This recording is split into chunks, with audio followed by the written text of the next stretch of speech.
Интернет е полезен, но и пълен с рискове. Фишинг измами, изтичане на пароли, фалшиви уебсайтове, звучи ли страшно? Може да бъде, ако не сте подготвени.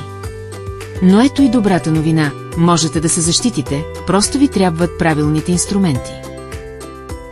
В този модул ще научите как да разпознавате измами, как да създавате силни пароли, какво е безопасно за споделяне и какво не. Не е нужно да сте експерт.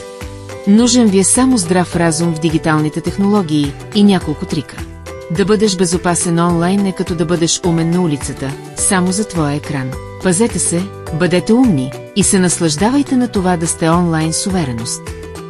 Това е част от ниво 4 на EQF, Европейската квалификационна рамка онлайн безопасност.